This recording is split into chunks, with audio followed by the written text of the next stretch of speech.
Hi, I'm Kaylin Lepre with Visit Mammoth, and today we have Danna Stroud with us, who is the president of Mammoth Lakes Recreation, which makes her the perfect person to talk to about snowshoeing in the Mammoth Lakes area. One thing I love about snowshoeing up here is that it gives you access to beautiful and remote locations during the winter time. You can control how slow or how fast you want to go. And not only is it inexpensive and you burn a ton of calories, but it's fun. I have a great time doing it. But there is more to it than just throwing on a pair of snowshoes and heading out.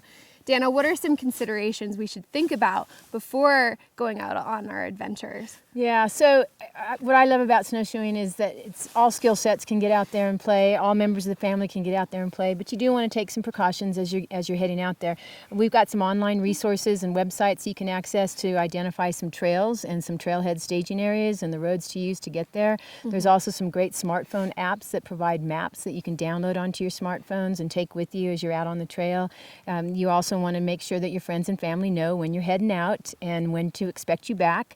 And it doesn't hurt to leave a note in the car, who you are, where you're going, what time to be back. Additionally, you want to come along with some nutrition. You're going to be outside. We're at elevation. Hydration is extremely important, so make sure that water bottle or your water pack is ready to go and full.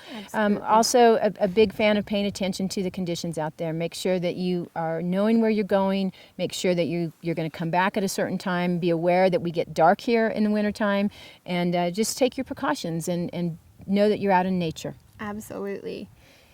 You know, winter gives a strikingly new appearance to every trail that we normally have in the summer, the same trails we hike. It's insane how different it looks. Even for the most advanced hikers, it's a totally new experience. What are some of your favorite hikes for snowshoeing in the winter? Right, so in town we're really lucky because we've got some easy access points to start with, and we go out at Shady Rest Park, which is just off of Sawmill Cutoff Road off of Main Street. There's some great parking and staging areas there with access to trails that are really ideal for snowshoeing. If you go out Old Mammoth Road, taking Sherwin Creek Road to the Barrow Pit, there's some great parking there and access to some wonderful trail experiences as well.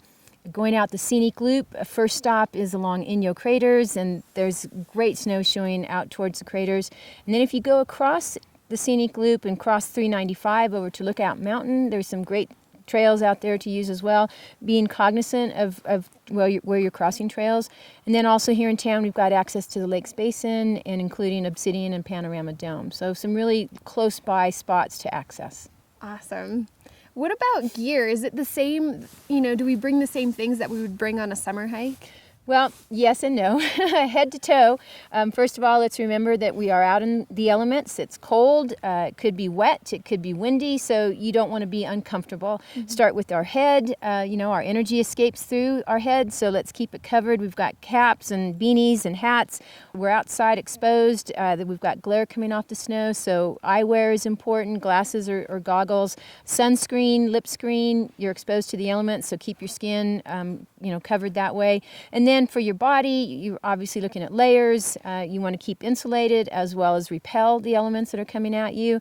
I am a kind of a wimp sometimes. I'm a big fan of socks and keeping my toes warm, so it doesn't hurt to travel with a pair of extra socks. Appropriate boots are important. You can't just lace on a pair of tennis shoes and hop out there. You've got some boots that you want to repel the elements as well. And then hands are extremely important. Gloves you want to pack along to keep your hands covered. Most important, you want to be comfortable. You want to keep yourself warm and ready to take on the elements. Right. And if you're like me, you need snacks. So I always bring a snack with me just in case. And also, hand warmers have been my saving grace this year. I love hand warmers. And a headlamp, too, because you never know if you decide you want your adventure to go a little bit longer. Exactly. But Danna, thank you so much for your tips for an epic day snowshoeing. We really appreciate it. Thanks, and we'll look forward to seeing everybody out there. Yeah, me too. This segment has been brought to you in part by the Inyo National Forest that wants to remind you to leave no trace. So planning ahead and preparing is going to allow you to have a great time while leaving a minimum impact. Thanks so much for tuning in. This has been your reminder that the mountains are calling.